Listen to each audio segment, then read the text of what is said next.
buenas tardes. Estamos aquí, como se puede ver, en la Facultad de Ciencias de la Educación de la Universidad de Sevilla, esta tarde compartiendo un ratito de charla con Emilio Rodríguez Cueto, al que probablemente algunas personas de las que estáis aquí o de quienes nos estén viendo en el canal de YouTube conocen por ser autor de un libro con un título peculiar, que es Una profesión de mierda. El título realmente tiene un subtítulo que yo voy a leer porque normalmente no se utiliza ese subtítulo, pero quizá también tenemos que prestar un poco de atención a ese subtítulo, que es Memorial de perplejidades docentes, ¿no? Yo creo que ese subtítulo está muy bien puesto, ¿no? Que matiza un poco ese sensacionalismo del otro título y sitúa un poco la cuestión, yo creo, en su justa medida. Emilio, bienvenido, muchísimas gracias por aceptar esta invitación y por sentarte esta tarde con nosotros a charlar sobre tu libro, sobre tu experiencia docente dilatadísima. Creo que ahora ya estás, no sé si felizmente jubilado o tristemente jubilado. A raíz del libro no sé muy bien qué pensar, pero bueno, en cualquier caso yo te agradezco que hayas venido hasta Sevilla y que bueno, que quieres compartir este rato con nosotros.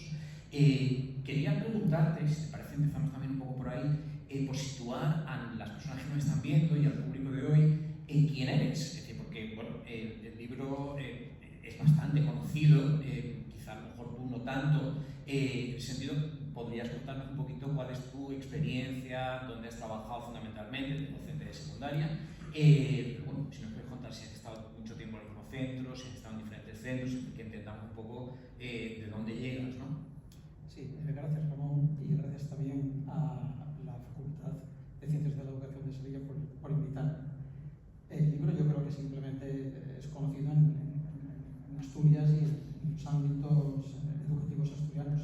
Pienso que fuera de allí, hombre, tuvo distribución, pero no creo que haya tenido gran recorrido. Yo, pues como casi cualquiera en secundaria, cuando cumplí los 60 años, escapé corriendo, ¿no? Y previamente había dado clase durante 36 cursos y pico, digamos, hasta que cuadraron los números.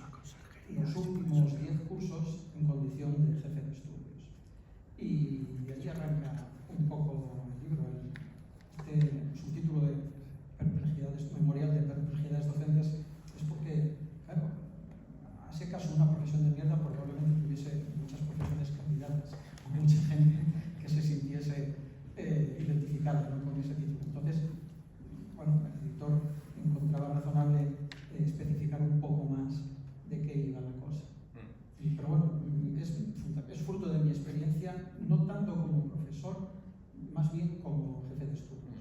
Pues déjame que a raíz de está la primera pregunta, que es, ¿el libro existiría de no haber ocupado, has dado a entender que no, pero me gustaría que profundizaras un poco en eso, ¿existiría de no haber accedido tú a la jefatura de estudios? Y si hubieras sido un profesor de a pie, ¿hubieras vivido todo lo que se cuenta en el libro o quizá hubiera sido diferente? No, yo creo que no existiría por dos razones, ¿no? La primera porque, claro, en la jefatura de estudios se concentran todas las dificultades y todos los problemas de un centro educativo, de manera que una persona que lea este libro puede pensar que yo estaba trabajando en el infierno, ¿no? Y no era así realmente. Un centro muy grande, un centro con más matrícula de Asturias, teníamos 2.000 alumnos, secundaria, bachillerato, FP presencial, FP de distancia, y además un claustro también muy numeroso, de 150 profesores, que para lo que es un centro de secundaria es un claustro numeroso, ¿no? De manera que, claro, esa concentración de dificultades, de problemas, pues no la experimentan todos los profesores. De hecho, había profesores que, bueno, tenían una docencia cómoda, ¿no? Y luego también otra razón por la cual no hubiera existido este libro, si yo no fuera jefe de estudios, no hubiera sido jefe de estudios, es porque como jefe de estudios, esta fue una indicación que me dio el director que me contrató, vamos a decirlo así, ¿no? Que se jubiló antes que yo, y fue: tú anótalo todo en defensa propia, ¿no? Yo al principio no entendí lo que me estaba diciendo, luego yo se lo aconsejé a otros que me sucedieron, porque éramos 5 jefes de estudios, ¿no? Otros que ingresaron en esa función más tarde que yo también se lo dije: hay que anotarlo todo, porque vas a tener muchas veces que rendir cuentas ante la inspección, por ejemplo, ¿no? Y conviene tenerlo todo puntillosamente anotado. Y fruto de esas anotaciones, que en determinado momento yo empecé a hacer ya de una manera minuciosa, ¿no? Muy detallada, pues es este libro. ¿Dirías que el jefe de estudios es el que se lleva la peor parte en un centro educativo? Yo no me gusta hacerme el mártir, perdón. Yo, de hecho, a veces hasta lo he pasado bien, a veces muy mal, ¿eh? No lo digo yo, evidentemente la función más complicada es la del jefe de estudios, ¿no? El director es el último responsable de lo que pueda ocurrir, pero quien tiene que lidiar, la función del jefe de estudios, por ejemplo, es filtrar, de manera que no llegue cualquier cosa al director, ¿no? Pues tú tienes que pagar a las familias, porque todo el mundo quiere rápidamente acceder al director. Tú eres la barrera que impide ese acceso, ¿no? Y, en fin, el director tiene que tratar pues, con las autoridades educativas de la comunidad autónoma que sea, pero no debe estar lidiando constantemente con cuestiones, no sé, familiares, escolares, ni siquiera con cuestiones con los compañeros, el director es también un profesor, ¿no? Pero bueno, hay muchas cuestiones que hay que filtrar, no deben acceder a él. Así lo entendía yo por lo menos. O sea, es más fácil tratar con los políticos que con los estudiantes, las familias. Yo creo que sí, ¿no? Porque los políticos no tienen tanta urgencia con el problema. La jefatura de estudios, la gente venía realmente con cuestiones que exigían una solución inmediata, o por lo menos venían demandando soluciones inmediatas, ¿no? Los altos cargos educativos, primero no pasan por el instituto. Hay una jerarquía, ¿no? De manera que cuando llegan al instituto ya descendieron 3 escalones o 4 escalones y no van a luchar contigo, ¿no? Si acaso para eso está el cuerpo de inspectores, a los que quizá sufren una presión más directa los inspectores, ¿no? Pero no, son los contactos, puedes tener alguna reunión con la consejera, no consejera porque coincidió que eran consejeras las que se sucedieron durante mi etapa como jefe de estudios, ¿no? Pero puedes tener reuniones incluso en tu condición de jefe de estudios a veces, ¿no? Pero bueno, lo habitual es que no hubiese presencia constante de los políticos en el instituto. Voy a leer una cita de Francisco García Pérez, que fue la persona que te escribió, si no me equivoco, el prólogo, que hizo una reseña del libro, y la voy a abreviar. Él se refiere, en un momento dado, dice: Emilio Rodríguez Cueto arroja rayos contra aquello en lo que han convertido la profesión docente, y enseguida explica quiénes son los que han convertido en eso la profesión docente, y los llama chupatintas, covachuelistas políticos que han acabado con el enseñar en favor de un apacentar borregos por decreto. Yo te quería preguntar si coincides con esa definición. Fíjate que ya no me acordaba de lo que ponía. Bueno, sí, claro, ¿cómo no voy a coincidir, no? Huirán quienes toman las aulas por campos florecitas, no me acordaba yo de esto, ¿no? Sí, claro, yo pienso que tú recientemente publicaste también un libro donde hablas un poquitín de esta idea que tienen muchos docentes de que se intenta transformar el sistema educativo en una especie de paraíso benevolente, ¿verdad? Lo cual en principio no es malo si no conlleva ese otro tipo de cosas. Y es verdad, ¿no? Hay una voluntad por parte de quien tiene atribuciones, ¿no? Para, en fin, los políticos. Hay una voluntad de convertir los institutos en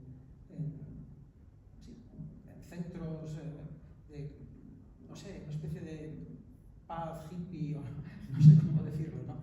Que chocan con la realidad, ¿no? Yo pienso que en algún momento del siglo pasado, no sabría decir cuándo, alguien tuvo una visión utópica, evidentemente, ¿no? Y se imaginó un sistema educativo en donde fueran felices los alumnos, los profesores, las familias, todo el mundo, ¿no? Sin drogas, además, una cosa, ¿verdad? Y seguro, ¿no? Que no sí, no, me refiero a los sujetos pacientes, no Que digo tú al ideólogo no lo sé, ¿no? Pero y lo terrible es que intentaron, tampoco sé muy bien por qué mecanismos, intentaron llevar esa utopía a la práctica. De manera que esa idea, ese empujón hacia la utopía, que ya digo, creo que se debió producir en algún momento del quizá el último cuarto del siglo XX, aún sigue, ¿no? La ola continúa. Pero claro, las utopías, y sabemos que es así, ¿no? Históricamente hubo más utopías políticas o sociales que naufragaron, ¿no? Las utopías están muy bien para ponerlas sobre el papel, para escribirlas, pero llevarlas a la realidad no funciona, ¿no? Es un poco inocente creer que... Porque, entre otras cosas, es menospreciar la condición humana. Es partir, por ejemplo, del hecho de que los alumnos son estrictamente materia moldeable, y eso no es así, son personas, ¿verdad? Y claro, para que la utopía funcionase y para que los profesores y las familias fuesen felices, el primer peldaño es que los alumnos tenían que ser felices. Y eso quiere decir que no deberían traer problemas de su casa para el instituto, porque en su casa pues, vivirían también en una atmósfera armoniosa, porque el instituto o la escuela de primaria, da igual, no está en condiciones de compensar situaciones muchas veces terriblemente graves, ¿no? Que traen los alumnos. Es posible que durante unas pocas horas pueda lograr, en algún caso, que se olviden de ellas, pero no las va a compensar nunca, no puede, no tiene esa capacidad. Entonces, esa idea utópica que estaba condenada al fracaso, yo creo que pasaron décadas y sigue sin renunciarse a ella, ¿no? Es extraño porque las utopías, debería entenderse que son inaplicables en la vida real, pero en este caso, particularmente en este caso de la educación, sigue funcionando la idea utópica, no entre el profesorado precisamente, ¿no? Creo yo, o por lo menos entre la mayoría del profesorado, y tampoco entre las familias, que nunca fue consciente de que alguien imaginase esa utopía, ¿no? Y mucho menos entre los chavales porque no tienen todavía una formación intelectual que les permita acceder a esa idea. Pero por ahí alguien todavía cree que esa utopía puede llegar a cumplirse. Como no se cumple, entonces van parcheando. Aquí esto hay un roto, bueno, lo cosemos o lo parcheamos, otro roto por aquí. Entonces al final ahora mismo lo que ocurre es que es todo un globo lleno de parches absolutamente. Y donde la felicidad, dista mucho de haberse conseguido. Es decir, que buscando la utopía hemos creado la distopía, ¿no? Yo creo que sí, o la distopía, no sé, o simplemente es un fracaso que no se acepta como tal. ¿Y cuál es la razón por la que tú crees que no se acepta ese fracaso? Porque claro, es decir, a la vista del libro y a la vista de lo que escuchamos por parte de otra gente, parece como evidente, ¿no? Es decir, que no están funcionando las cosas bien. Podemos discrepar a lo mejor en matices, pero realmente, es decir, quien piense que el sistema educativo es un gran éxito, pues no sé qué realidad está viendo, pero lo cierto es que hay gente que sí dice que el sistema educativo es un gran éxito. ¿Qué les dirías? En algunos aspectos... Bueno, les dirías esto, claro. No, bueno, yo no diría nada porque yo tampoco soy un teórico, yo puedo hablar estrictamente desde mi experiencia, que ni siquiera me atrevo a decir que sea general porque está circunscrita a un entorno muy determinado, ¿no? Hombre, vamos a ver, éxitos sí que hubo, ¿no? Por ejemplo, la escolarización universal, pues en España se ha conseguido, ¿verdad? Y eso es un éxito además irrenunciable. Pero yo lo que creo es que haría falta un poco más de realismo. Yo creo que todo esto, la escuela, cuando digo escuela me refiero también a la secundaria, evidentemente, ¿no? Que vivimos hoy en día, parte de una idea en sí benevolente, una idea que no es una mala idea, ¿no? Pero que tendría que tomar tierra y tendría que hacer un poco de caso a la realidad, ¿no? No se puede discutir que se hayan conseguido cosas, pero yo creo que no se puede apuntar tampoco a objetivos inalcanzables, porque eso, cuando los profesores son conscientes, por ejemplo, que determinados objetivos son inalcanzables, se ve que no se consiguen, la frustración lleva a la melancolía, ¿no? Inevitablemente. Y yo creo que es lo que está ocurriendo a mucha gente en esta profesión. Yo creo que tú antes has dado una clave que a mí me parece muy importante y es tomar conciencia de que el alumno no es un trozo de tela, es decir, no podemos hacer con él lo que queramos, es decir, hay unos límites, podemos interesarle, motivarle, más, menos, pero al final es un ser humano. lenguaje vital y no podemos ir mucho más allá. Es decir, el alumno en sí, es decir, el hecho de que sea un individuo, que no sea algo generado por ordenador, ya nos crea un primer problema para conseguir esa utopía. ¿Cuáles más tenemos? ¿Con cuáles más nos encontramos? Yo, después de leer el libro, podría citar unos cuantos, pero bueno, prefiero que seas tú, ¿no? Bueno, es que yo creo que todos derivan de ahí, ¿no? Todos derivan de creer que todo se puede moldear. Mira, por ejemplo, a veces me daba, supongo que recuerdas la leyenda del golem, ¿no? Este personaje, un gran rabino de Praga, una persona extraordinariamente piadosa y muy inteligente, pues conocía la fórmula que está reservada a unos cuantos escogidos para crear un golem, que es un ser muy poderoso y muy obediente, ¿no? Pero creo recordar en alguna parte de la Biblia, además el término golem es una palabra hebrea que quiere decir algo así como imperfecto también, porque no tiene alma, ¿no? Entonces, a golem además las órdenes se le dan introduciéndole un papel escrito por algún orificio corporal, por ejemplo por la boca, habitualmente por la boca. Bueno, órdenes escritas a los profesores se les introducen por cualquier orificio corporal constantemente, ¿no? Y claro, el golem las acata, pero las acata sin sentido, ¿no? Porque como es un ser imperfecto, no tiene alma, no tiene tampoco raciocinio. Entonces, por ejemplo, la mujer del rabino le dice, saca agua del río. Entonces el golem empieza a sacar agua, y no para de sacar agua, inunda Praga, ¿no? Sacando agua, ¿no? Yo creo que un poco es lo que está ocurriendo, ¿no? Se están dando órdenes, pienso yo, o por mi experiencia. Yo digo que quizá no es así en todas las comunidades autónomas, porque bueno, sospecho que sí, ¿no? Se dan órdenes al profesorado, que el profesorado acata sin alma, no porque no la tenga, sino porque no la pone. Y no la pone, entre otras cosas, porque es consciente de que las órdenes que le están dando son sin sentidos, ¿no? Y puede inundar Praga y el Ministerio de Educación y Ciencia y la comunidad y la Consejería de Educación se puede inundar con todos los papeles que se quieran, ¿no? Pero será un trabajo infructuoso y ridículo, ¿no? Porque se está haciendo sin alma, porque el profesorado no entiende las razones, si es que existen, que van detrás de esos papeles que les introducen en la boca, ¿no? Que son las normativas que yo, insisto, se añaden constantemente para parchear esa idea benevolente y magnífica que se tuvo en su día, pero que por la razón que sea no acaba de funcionar. O sea, quizás sobran también leyes y a lo mejor también sobran mentes pensantes, digo lo de pensantes por ser generoso, en las consejerías, el ministerio, los organismos, los que tenemos mucha gente ordenando, bueno, es decir, quizá demasiado, ¿no? Igual sobran rabinos, ¿verdad? Bien, claro, es decir, a lo mejor es que hay demasiados. Son los que crean el golem, ¿no? Los rabinos. Entonces, probablemente el problema esté en que hay muchos rabinos dispuestos a crear el golem, o por lo menos algunos rabinos, no lo sé.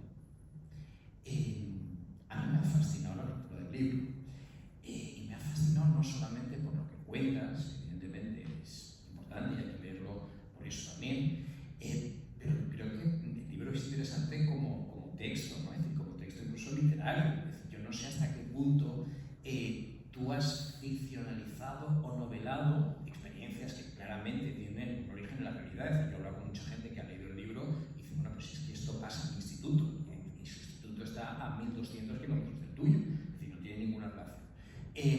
Quiero decir, realmente podemos hablar de que se ha novelado un poco, se ha ficcionalizado un poco el material, como tengo yo la impresión de que se ha hecho. No ficcionalizar nada. Sí es verdad que se le dio un tratamiento narrativo, ¿no? Porque, bueno, yo en Asturias llevaba muchos años publicando como narrador ya, ¿no? Y a mí me interesaba además que se viese como un texto narrativo, fundamentalmente. Sobre eso tengo una anécdota, ¿no? Claro, cuando se publicó el libro, pues yo hice una tournée que yo creo que hacen, supongo que hacen parte de los escritores ciudad. Entonces, bueno, empecé a visitarlas, a ver si lo habían puesto en el escaparate, lo cual era relativamente sencillo, porque, bueno, quiero decir, yo soy de allí, me conocen allí, bueno, efectivamente, yo estaba por aquí, por allá, y fui a Casa del Libro. Casa del Libro, en Gijón tiene 2 niveles, ¿no? No sé, en el nivel, digamos, más accesible, según entras, tienen todo lo que es novela, narrativa, en fin, el libro que en principio se entiende que funciona más. Y entré y no lo vi por ninguna parte, qué cosa más extraña, tal, ¿no? Bueno, en fin, tal. Y igual lo subieron a la primera planta, que es donde está ensayo, historia, tal, bueno, y eso, subí a la primera planta y tampoco lo veo, está en ensayo, esto, miro hacia el fondo y veo una sección, entre los sudores fríos, pedagogía, y dije, espera, verás, seguro que lo colocaron en pedagogía, voy para allá, y efectivamente, ¿no? El libro estaba en pedagogía. Claro, yo estaba a punto de abrirme las venas de esto, vamos a ver, en pedagogía, precisamente un libro que se titula Una profesión de mierda y tal, ¿no? Y que realmente no da lecciones pedagógicas, simplemente lo que hace es exponer una situación de una forma narrativa o descriptiva, pero no es un texto pedagógico, ¿no? Y yo, como soy asturiano, lo normal es que me calle la boca y no vuelva nunca más a ese sitio, que es lo característico de los asturianos, ¿no? Pero, no sé, en aquel momento me tocó mucho las narices y dije, no, voy a protestar, voy a decirles que está mal colocado este libro, aunque ya, evidentemente, siendo Casa del Libro, las instrucciones serían desde Madrid y para todas las librerías de España, claro, ¿no? Pero claro, por otra parte, presentar una protesta así en frío a una empleada que esté ahí, pues no tiene mucho sentido tampoco, de manera que dije yo, va, déjame comprar un libro por lo menos para suavizar la cosa. Como estaba al lado de la sección de literatura clásica, eché mano lo primero que tenía. Tenía la Anábasis de Xenofonte ahí y bueno, este mismo, no era muy caro, además este. Fui para la caja a pagar y le digo, oye, mira, es que verás, hay un libro que tenéis ahí en pedagogía que yo creo que está mal en pedagogía, ¿no? Y es que el autor soy yo, y dice, ah, sí, ¿qué libro es? Dice, es un libro que se titula Una profesión de mierda, y digo, oh, no, pero si mi novio es jefe de estudios en el instituto de tal sitio y lo está leyendo y dice que me lo va a pasar a mí en cuanto lo acabe, le está gustando mucho y tal, pero entonces, ¿qué querías? Nada, daros las gracias, directamente, ¿no? Yo no me atreví a presentar ninguna queja y largué con la Anábasis. Digamos una retirada, es historia de una retirada y me retiré, ¿no? Lo colocaron en pedagogía, cosa que no tiene ningún sentido, porque es verdad que el tema que trata, bueno, claro, tiene que ver con el sistema educativo, bueno, con una situación muy concreta de un sitio, pero bueno, que yo creo que es aplicable a muchísimos centros, ¿no? Pero no es un libro de pedagogía, es un relato sobre el día a día, visto desde el centro de operaciones de un instituto que es la Jefatura de Estudios, de lo que allí pasa y de cómo la sociedad permea de alguna manera, ¿no?, el centro educativo, y cómo la sociedad no encuentra barreras y entra en el centro educativo y unas ganas. Y cómo hay que intervenir, ¿no?, en muchos casos que no son estrictamente académicos, pero tienes que intervenir en ellos. No te voy a pedir que estés de acuerdo conmigo, probablemente no lo vas a estar, claramente no lo vas a estar. A mí me parece que realmente este libro estaba colocado perfectamente, es donde yo lo hubiera colocado, es decir, además en un lugar destacado.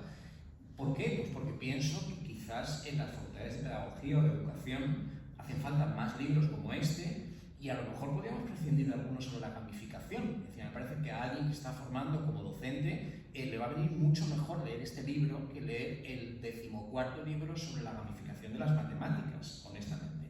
Por lo tanto, yo creo que estaba bastante bien colocado. Es decir, su público es ese, su público natural es ese. Te quería preguntar brevemente también por el estilo, porque a mí me llama la atención, por ejemplo, esos cambios que tú haces en el narrador de primera persona, de tercera persona. Me llaman la atención las escenas cortas. No sé si lo haces también porque, claro, al final el efecto es más impactante, ¿no? Es decir, cuando algo termina, de hecho muchas de las escenas que retratas aquí terminan de una manera muy brusca, ¿no? Es decir, es como si te dieran un mazazo en el estómago, es decir, madre mía, ¿no? Es decir, cuando a lo mejor otro seguiría explicando y entrando y analizando y tal, tú lo dejas ahí para que sea el espectador el que lo caso el lector, el que saque sus conclusiones, ¿no? Y quiero decir que hay una elaboración literaria, no sé si algo, no es una novela, evidentemente, pero sí hay una, supongo que eso también viene un poco de la literatura, ¿no? Es decir, tu formación literaria, ¿no? Sí, yo lo que no quería de ninguna manera es que fuese un anecdotario escolar al uso, es un género que yo, a mí me, en fin, lo aborrezco, ¿no? Directamente. Yo no quiero manipular al lector y tampoco quiero orientarlo en ninguna dirección. Entonces es verdad que el libro tiene muchas veces un tono muy objetivo, ¿no? Pero claro, hay un protagonista central, se articula en torno a ese jefe de estudios que no soy yo, pero que ciertamente se nutre de un montón de sucesos que sí viví yo, o sea, ahí no hay nada inventado, ¿no? No solo yo, porque también algunas de las cosas les ocurrían a mis compañeros en jefatura de estudios. Y es verdad que esas cosas también te hacen pensar en tu condición de docente y de jefe de estudios, de manera que tienes que buscar algún mecanismo, bueno, literariamente, que yo pretendía que fuera literariamente elegante, no sé si lo habré conseguido o no, para intercalar, ¿no? No sé si las reflexiones o la influencia, ¿no?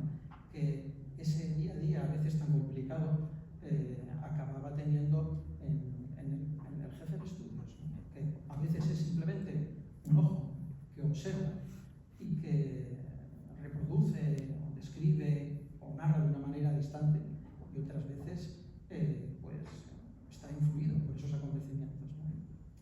Bueno, se trata un poco de jugar con esas dos situaciones. La verdad es que si pretendías un líder anecdotario, créeme que, en mi opinión, por lo menos lo has conseguido plenamente, porque creo que en tu libro a lo mejor hay algún episodio que se puede considerar una anécdota, pero la mayoría de lo que cuentas tiene bastante sustancia. Es decir, yo creo que es muy definitorio de lo que está pasando en los centros. Una cosa que me ha sorprendido, hablando antes de entrar aquí hace un momento, es cuando me has dicho, yo honestamente, cuando leí el libro, pensaba, bueno, pues esto será una experiencia de 10, 20 años, comprimida en lo que, bueno, es decir, tú conviertes aquí en un año escolar, ¿no? Cuando me has dicho que prácticamente no fueron ni siquiera 2 años, realmente en un año cabe todo esto, puede pasar todo esto en un centro educativo que además tú defines como de los buenos. Sí, el centro educativo no era especialmente complicado, está en un barrio de la periferia de Gijón. Gijón es una ciudad... ¿Sigue ahí el centro? Sí. ¿No lo han derribado después del libro? No. Y además sigue con la matrícula todo. O sea, no hay... El centro está... No lo nombras aquí tampoco. No lo nombro, porque bueno, yo creo que tampoco tenía interés, ¿no? Es un centro... Gijón es una ciudad de cerca de 300.000 habitantes, por tanto es una ciudad no muy grande, pero bueno, con sus zonas también, como todos los sitios, marcadas, ¿no? Y este centro en concreto recibía alumnos de varios colegios. Algunos de ellos es verdad que eran colegios en donde había críos que procedían de viviendas sociales, otros no, otros eran chavales de familias de clase media de verdad, no de lo que ahora se entiende por clase media, que es alguien que consigue llegar a final de mes comiendo todos los días, ¿no? No, clase media de verdad, ¿no? Y bueno, convivían en el aula sin mayores conflictos o con los conflictos normales y esperados. Lo que ocurre es que, como eran tantos, pues inevitablemente pasaban muchas cosas, ¿no? Y el problema estuvo en seleccionar. Yo empecé a notarlo cuando me faltaba 1 año y medio para jubilarme aproximadamente, porque hubo un día que fue inverosímil, absolutamente, ¿no? O sea, pasaron una cantidad, en aquellas 7 horas que pasé yo por la mañana en el instituto, pasaron una cantidad tan ilógica de acontecimientos extraños y demenciales, que esto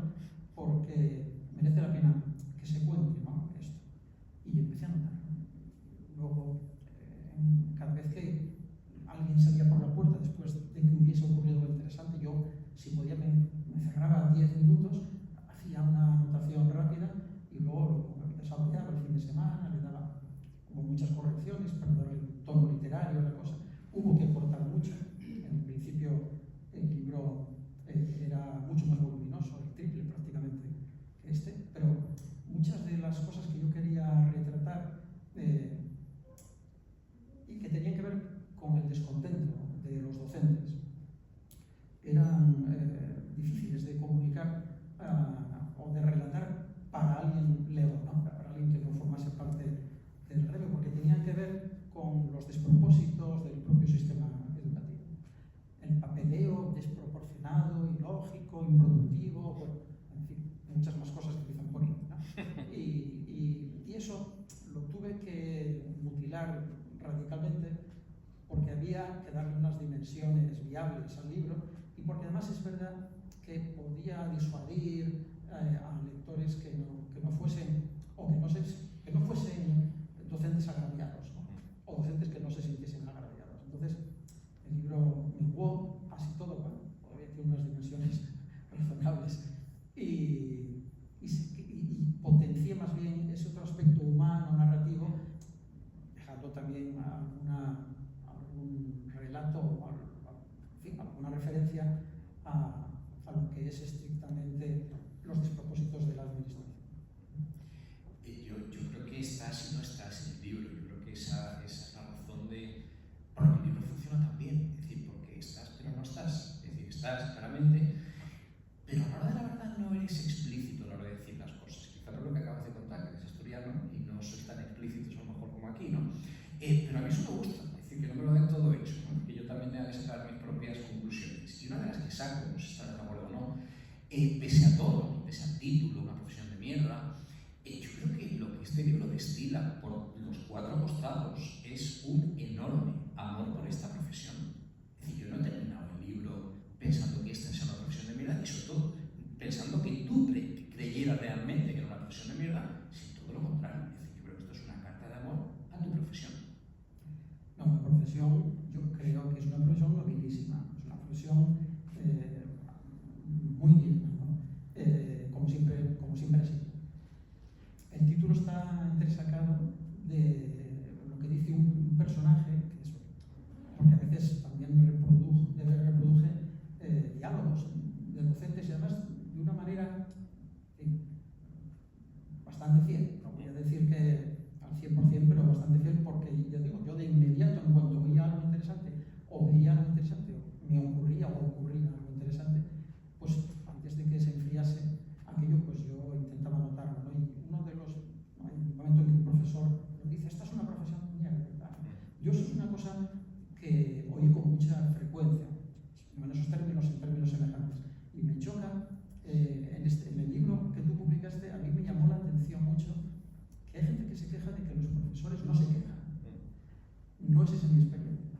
Mi experiencia en la sala de profesores era de quejas, pero de quejas razonadas. No simplemente lamentarse en vacío, sino decir, pero ahora qué mierda nos están mandando a hacer aquí, ¿por qué nos piden este papel ahora? Pero esto aquí apunta, tal. Y era constante, la gente no se cortaba, la gente en ese sentido gruñía y protestaba constantemente. Otra cosa es que, llegada la hora de la verdad, se acataba, pero se acataba en falso. Es otra cuestión muy interesante, ¿no? Es decir, los ideólogos del mundo maravilloso, de la utopía, diseñan leyes para alcanzar esa utopía. Esas leyes van descendiendo por distintos estamentos y finalmente se publica una normativa interna de la consejería diciendo, esto lo voy a comentar porque es muy reciente, ¿no? Cuando yo estaba todavía, llegó una diciendo, no se puede mandar deberes, no sé si decís tarea o deberes, sí. Bueno, tarea a los alumnos. Y el argumento era, esto hubo que leerlo en claustro, ¿no? El argumento era que, claro, no todos los alumnos los podían hacer, porque había alumnos cuyos padres tenían estudios y estaban capacitados para ayudarlos, pero otros alumnos no. Había alumnos cuyos padres no podían hacer con ellos un análisis sintáctico o una ecuación de segundo grado, lo que fuese, ¿no? Y entonces esos alumnos estaban en desventaja, ¿no? Y sus padres igual tampoco podían mandarlos a una academia por la tarde, o bueno, tenían que jugar en el Sporting Cadete y oye, vamos a ver, entre hacer ecuaciones de segundo grado o jugar en el Sporting Cadete, la cosa está clara, el Sporting, ¿no? Bueno, bien. Entonces, para que no hubiese un agravio de ese tipo, no se podían mandar deberes, la orden es. Entonces, cuando se leyó esa orden en el claustro, hubo una carcajada general, ¿no? también hubo gruñidos y tal, pero el espíritu, y además se dijo explícitamente, alguien dijo, bueno, pues entonces en vez de llamarlo deberes, lo vamos a llamar refuerzo, o lo que sea. Y se siguieron poniendo, y bueno, no pasó nada, porque esa es otra cuestión, la administración pide, pero luego no comprueba si se hacen o no se hacen las cosas. Bueno, pasaron 2 o 3 años y mi mujer, que es docente también, me dice que llegó, ella está dando clase todavía, me dice que llegó una instrucción por la misma vía diciendo que los deberes que se manden, con lo cual ahora aceptan que sí se sigan mandando deberes, pese a que ellos habían dado orden de que no se hicieran, ¿no? Que los deberes que se manden, que se trabajen las competencias, ¿no?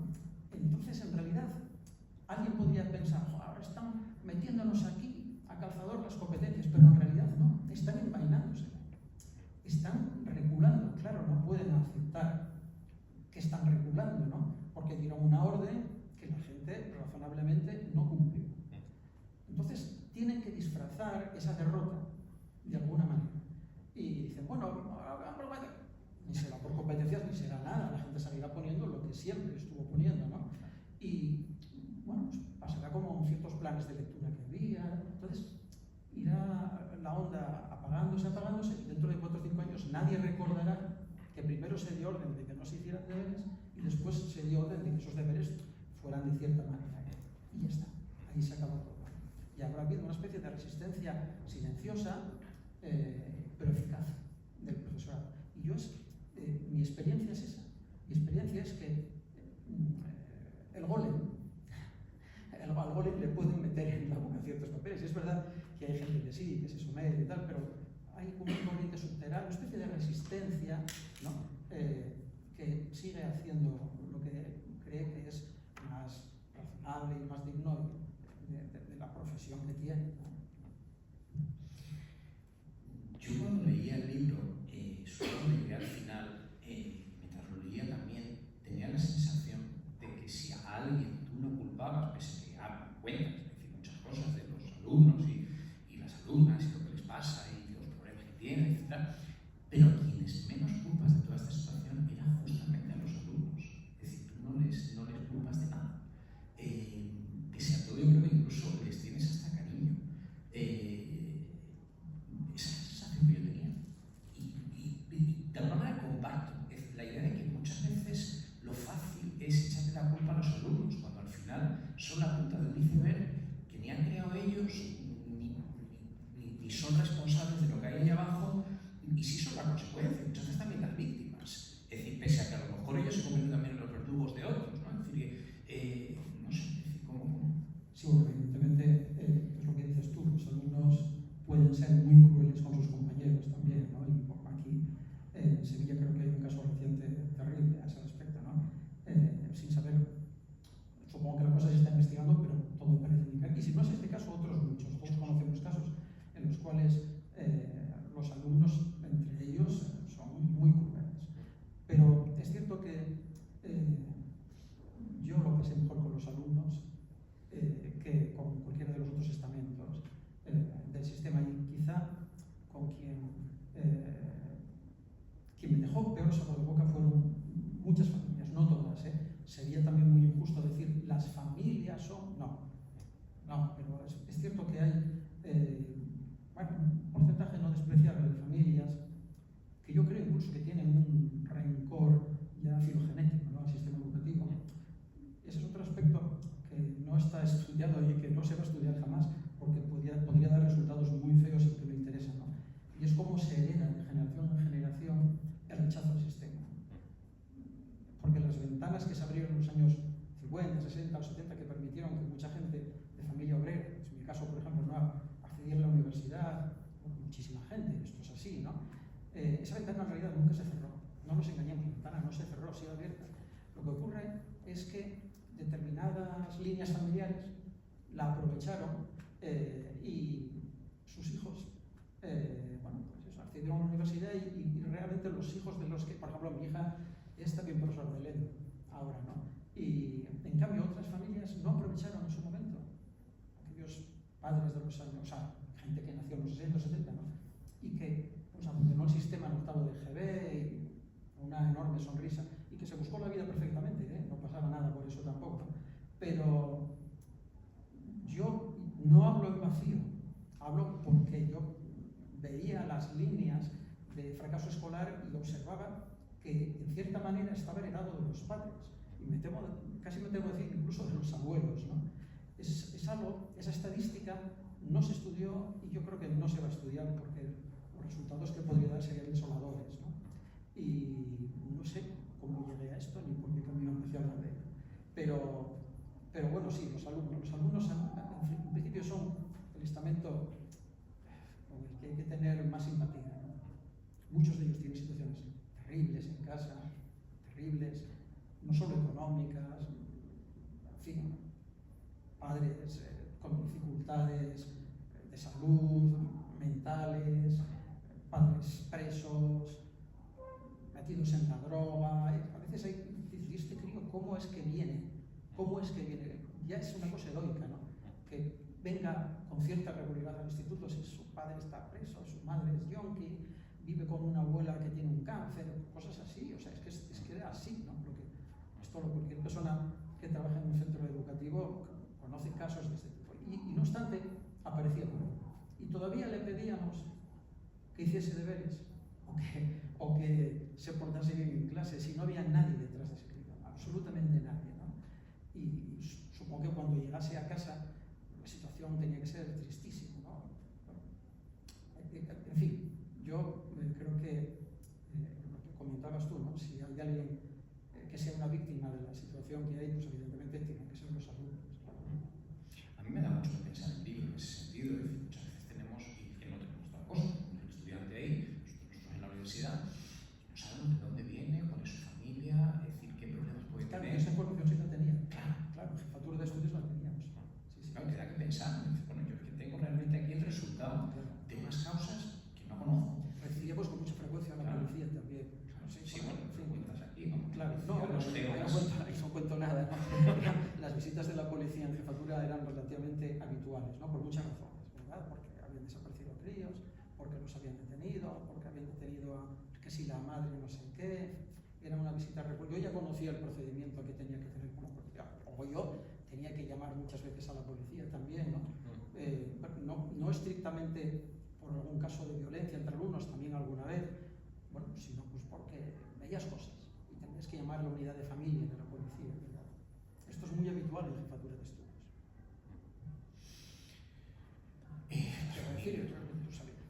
Por ejemplo, por puñetera estadística, en un centro como el mío, esto es una cuestión que hablábamos muchas veces en jefatura, ¿no? Claro, con X alumnos, y teniendo en cuenta las estadísticas que dicen que tantos alumnos de cada cuantos están sufriendo en su casa, por ejemplo, agresiones sexuales, yo estaba seguro de que tenía al menos 3, 4, 5 alumnas que estaban viviendo eso en su casa.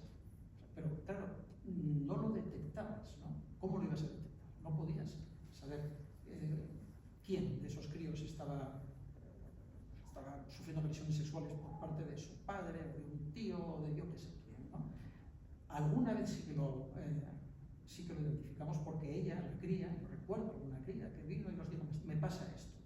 Entonces tú tenías que ponerlo en conocimiento, evidentemente, de la policía, ¿verdad? Bueno, estas cosas son para nuestro de cada día en jefatura de estudios. ¿Y docente qué hace con eso?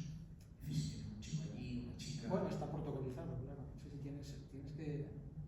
La dificultad es enterarte. Tú cuando te enteras, evidentemente es que la situación ya ocurrió. Es un poquitín lo que pasa también con estos casos que decimos de acoso entre iguales, ¿no? Entre chavales. En realidad, los centros educativos están siempre con las espaldas abiertas. Yo una de las alegrías que llevé fue que dejé el cargo antes de que me estallara nada de ese tipo, ¿no? Porque te puede estallar, no hay ninguna dirección, pues vamos, en fin, yo creo que es imposible, ¿no? Ninguna dirección de un centro educativo está libre de que le ocurra algo así, porque tú no lo ves, ocurre, y estás seguro de que ocurre. Tú sabes que por estadística tiene que haber una serie de críos que lo están pasando mal porque se están metiendo con ellos los compañeros, ¿no? Pero claro, el crío no lo dice, los compañeros tampoco lo dicen, ¿no? Tú tú no lo ves, porque delante de ti no ocurre y mucho menos ocurre durante las clases. Eso no, si lo ves inmediatamente intervienes, pero está pasando, ¿no? Y solo cuando estalla es cuando tú puedes reaccionar. Nunca puedes reaccionar por delante, como en aquella película de Spielberg era, en la que había una policía que detectaba las... ¿Verdad? Claro, eso no es así. Tú solo puedes intervenir cuando por desgracia ya ocurrió. Miguel, cuando tú tienes esa situación de un alumno, una alumna que tienes delante, que sabes que tiene problemas de los que has descrito, de otros, ¿cuál es cómo tiene que ser, en tu opinión, la aproximación a ese alumno? Es decir, ponerle las cosas fáciles, porque ya bastante difíciles las tiene fuera, exigirle lo mismo que a los demás, porque eso puede ser a lo mejor lo que le ayude y lo que le sirva. Es decir, ¿cómo gestionas ya no tanto la situación en sí, que evidentemente está fuera un poco de nuestro control, ¿no? Pero ¿cómo gestionas con ese alumno bueno, es decir, los estándares que tú hayas marcado para ese grupo, para esa asignatura? ¿Cómo lo haces? No, bueno, yo creo que en este caso lo académico y lo humano ahí se bifurcan en cierta manera, ¿no? Bueno, se tiene en cuenta, evidentemente se tiene en cuenta, los profesores tienen mecanismos tienen reuniones mensuales que además muchas veces son necesarias porque están intercambiando información constantemente, ¿verdad? Pero tú tienes otra intervención que no es estrictamente académica. A veces esa intervención conlleva pues, que hay que, no sé, yo recuerdo algún caso, por ejemplo, en que la policía se llevaba directamente a una cría porque decía que su padre estaba abusando de ella y vino al instituto, nos lo comunicó. Esa misma mañana la cría pasó a depender de los servicios sociales, nunca más volvió a su casa ni a por ropa. Son cosas que no tienen que ver con lo académico, ¿no? Ella, en cuanto a lo académico, en principio, pues, tendrá que asistir a las clases como venía asistiendo y es cierto que bueno, los profesores van a tener en cuenta la situación, pero su discurrir académico va a ser el mismo que venía siendo. Yo creo que es lo correcto, además. Una cosa que no me sorprendía, pero bueno, me llamaba la atención en el libro, tienes bastantes historias que tienen que ver con eso, en los que la imagen que tiene la familia de su hijo o de su hija está tan alejada de la realidad del chico o de la chica que uno se pregunta, pero realmente una familia puede estar tan ciega de pensar que tiene alguien que es una cosa cuando esa persona es todo lo contrario. Es decir, realmente existe esa disociación cognitiva tan brutal. Sí, pero fíjate, es otra de las cosas que me llevé, porque claro, uno cuando se jubila hace una especie de resumen, ¿no? Dice, bueno, ¿esto cómo fue? ¿No? Como en aquella película de los Coen, ¿qué hemos aprendido? ¿No? Que decía al final de la película, y yo me lo dije también, y otra de las cosas que aprendí más interesantes es que todos mienten. Ese sí que sería también un buen título. Todos mienten, ¿no? Es increíble la cantidad de mentiras que me contaron alumnos, padres y a veces profesores también, ¿no? Yo supongo que también tuve que contar muchas mentiras. ¿Cómo las pillas? No, yo pillé, con lo cual supongo que me debieron cobrar el doble o el triple de las que yo pillé, ¿verdad? Pero sí, las familias, yo supongo que se trata de minimizar algún tipo de agresión genética o que así lo sienten, no lo sé, ¿no? Pero es cierto que las familias muchas veces intentan engañarte, ¿no? Pues para tapar o para negar alguna cuestión que haya hecho, que es palmaria, ¿no? Que haya hecho su hijo. Pero bueno, eso tampoco tiene trascendencia. Sí, no merece mayor atención, es una cuestión muy normal y muchas veces intrascendente. Ya has dicho que hay familias de todo tipo, y por supuesto, sí, claramente las hay. Pero yo creo que si hay grandes villanos en este libro, son las familias. Es decir, son realmente esa sobreprotección. Es decir, que es algo que asoma, que voy a decir en cada página del libro, pero continuamente a lo largo del libro, es algo realmente difícil, con lo que es difícil lidiar, ¿no? Sí, para mí lo más complicado, fíjate, más complicado a las familias que la inspección. Sí, es una cuestión que también me llamó la atención de tu libro, que muchos docentes disparan contra la inspección, ¿no? Yo pienso que la inspección son molestos, ¿no? Pero que del sándwich, ¿no? También están sometidos a presiones por arriba y a su vez presionan por abajo. Es distinto el caso de las familias, porque ya digo, hay muchas que destilaban cierto rencor, ¿no? Y a veces muchas no era sobreprotección, sino simplemente sobreactuación. Algunas caían en lo cómico, ¿no? A ustedes ya los conozco yo que tuve una novia maestra. Esto. Y recuerdo otra señora también que me amenazó con llevarme a Telecinco, ¿no? Me decía, a usted le voy a llevar yo a Telecinco y vas a ver lo que es huevo. O sea, amenazas de denuncias, no sé cuántas me hicieron, pero yo, en fin, yo podría haber alimentado un ejército de abogados si me hubieran denunciado todas las veces que amenazaron con ello, ¿no? Pero bueno, hay que cubrirse. Cuando llegaban al instituto los profesores, los futuros profesores, los alumnos del máster de docencia, todos los años, supongo que será igual en Andalucía y en otras comunidades, aparte de la parte teórica, tienen también una parte práctica que viene a ser un trimestre, un poco más de un trimestre, en el que deben asistir regularmente a un instituto y, no sé, creo que son 4 horas diarias, me parece, y deben, aparte de dar alguna clase, tienen que asistir a claustros y a reuniones docentes, etcétera, ¿no? Y reciben información, no voy a llamarlo clases porque no era sino información, pues, de cómo funciona la biblioteca, de cómo se hace esto, tal. Y a mí me tocaba, yo no recuerdo ya qué información, no recuerdo nominalmente cómo se llamaba el tema que yo les hablaba, yo les insistía en que se cubriese, ya creo que lo comenté antes, que se cubriese, porque el profesor está en una situación muy delicada, muy peligrosa, ¿no? Y de hecho, el primer título era una profesión de riesgo, pero hubo que buscar algo un poco más gamberro para colocarlo en los escaparates de las librerías, porque es una profesión de riesgo, ¿no? Y hay que estar siempre muy atento y anotar cosas para que no te pillen en falso nunca. Voy a contar una historia, no sé si es muy pesado, ¿no? Esto fue en FP. En FP concretamente de peluquería y estética. Una alumna, que era una mujer ya de 40 y pico años, tenía una enfermedad neurodegenerativa, no mortal, ¿no? Pero tenía una enfermedad que le producía problemas en las extremidades superiores e inferiores, ¿no? Y uno de los módulos de ese ciclo formativo era masaje. Entonces tenía unas prácticas de masaje. Y la profesora, que era de su edad, era también una mujer de 40 y pico años, una mujer, en fin, no sé si usar la palabra bondadosa, porque es una palabra ya que suena como muy antigua, ¿no? Pero es que era así, ¿no? Claro, esta alumna no podía dar masajes porque no tenía fuerza en las manos y en los dedos, no podía dar masajes.